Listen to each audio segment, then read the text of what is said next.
Théophile, la semaine dernière, les autorités américaines faisaient trembler la planète finance par des déclarations dont l'objectif apparent était de faire baisser la valeur de leur propre monnaie.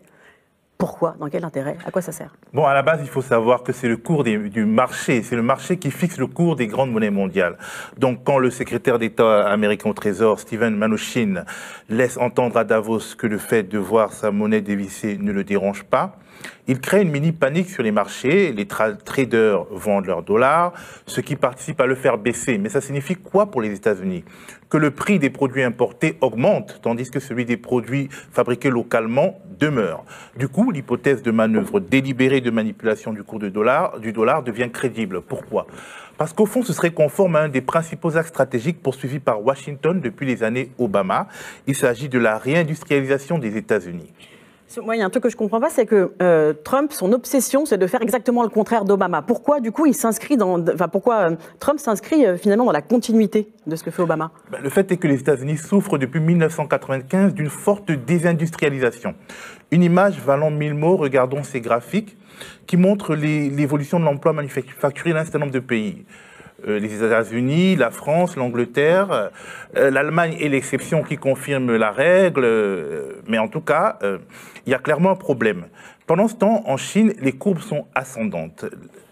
L'accélération de la mondialisation est passée par là. Pour augmenter leurs marges, les grands groupes américains ont fait fabriquer des produits dans des pays à bas coût de main-d'œuvre et les conséquences ont été fortes sur la balance commerciale et sur l'emploi dans leur pays. Aux États-Unis, dès l'époque Obama, il est question de renverser cette tendance, de relocaliser la production dans le pays.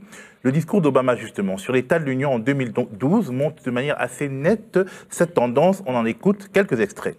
No, we will not go back. Non. Nous ne reviendrons pas à une économie affaiblie par l'externalisation, les créances et les profits financiers douteux. Nous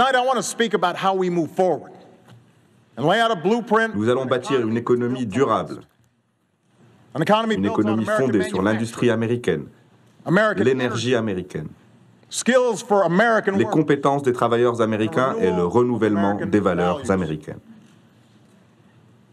Ce plan commence avec l'industrie américaine. Mon message est simple. Il est temps d'arrêter de récompenser les entreprises qui expédient des emplois à l'étranger et de commencer à récompenser les entreprises qui créent des emplois ici en Amérique. Envoyez-moi ces réformes fiscales et je les signerai tout de suite. Nous créerons une unité administrative chargée d'enquêter sur les pratiques commerciales déloyales de pays comme la Chine. Nos travailleurs sont les plus productifs sur Terre et avec de bonnes règles du jeu, l'Amérique gagnera toujours. Sous Obama, le gouvernement fédéral a financé des initiatives de recherche pour développer des technologies comme l'industrie 3D, l'impression 3D, présentée comme le moyen de faire advenir une nouvelle révolution industrielle made in America. Parce qu'il voulait une énergie bon marché produite sur place, Obama a aussi encouragé le développement du pétrole et du gaz de schiste, et ce contre l'avis des ONG de défense de l'environnement. Finalement, donc, en refusant de signer l'accord de Paris sur le climat, en remettant en cause les traités de libre-échange, en jouant au petit jeu de la guerre des monnaies, Donald Trump poursuit la politique de réindustrialisation d'Obama. En réalité, il la radicalise pour des raisons électoralistes. Il a ciblé et réussi à conquérir les grands perdants de la mondialisation, la classe moyenne ouvrière blanche. Du coup, pour conserver sa base, Trump met en scène son protectionnisme. La semaine dernière encore, il annonçait une surtaxe spéciale pour les lave-linges et les panneaux solaires importés. Est-ce que ce nationalisme économique, ça produit des résultats concrets? Sur le papier, certains signes sont positifs, la croissance repart, elle semble s'installer, mais il faut ouvrir le capot. Les importations de produits chinois et mexicains continuent d'augmenter. On est presque au plein emploi avec un chômage officiel à 4,1%, mais bizarrement, les salaires stagnent juste au-dessus de l'inflation. En réalité, le secteur industriel aux États-Unis est moins dynamique que ce qu'on appelle la gig economy, le secteur des petits boulots précaires, peu qualifiés et mal payés. Manque de peau pour Trump, ces emplois-là, ces emplois précaires-là, touchent plus, ils irradient plus les fiefs démocrates que ses fiefs à lui. Bon, il est possible à un moment donné que sa politique produise des fruits malgré tout. Mais l'industrie de demain produira moins d'emplois que l'industrie d'hier. C'est ce qu'explique l'expert en innovation Marc Muro. Dans un article d'une revue spécialisée du MIT, nous avons retranscrit une partie de son analyse à l'oral. En tout état de cause, le retour à plus de production ne rapportera pas beaucoup d'emplois, car le travail est de plus en plus fait par des robots. L'intensité de main-d'œuvre des industries américaines, et en particulier en ce qui concerne les emplois les plus qualifiés et les mieux payés, va forcément diminuer. En 1980, il fallait 25 emplois pour générer $1 million en production manufacturière aux États-Unis.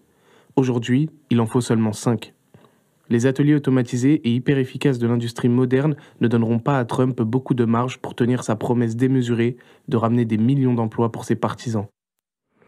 Alors, quand on suit ce raisonnement, on se rend compte qu'avec la robotisation et l'intelligence artificielle, les revenus de travail ne pourront plus être le moyen le plus efficace de redistribuer la richesse produite dans les pays développés. Il faut des services publics, il faut des subventions, ils demeurent essentiels. Or, Trump, il a choisi de dynamiser l'économie par des mesures pro-business, notamment de très fortes baisses d'impôts pour les grandes entreprises. Et pour financer ces cadeaux fiscaux, il devrait priver les pauvres d'environ 1700 milliards de dollars sur 10 ans.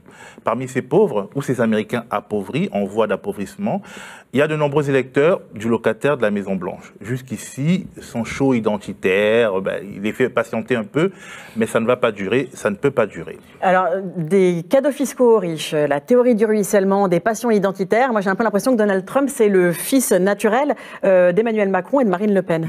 En tout cas, on peut dire qu'il symbolise les deux impasses politiques qui sont furieusement à la mode ces derniers temps. Et encore, on n'a pas tout vu. Merci Théophile.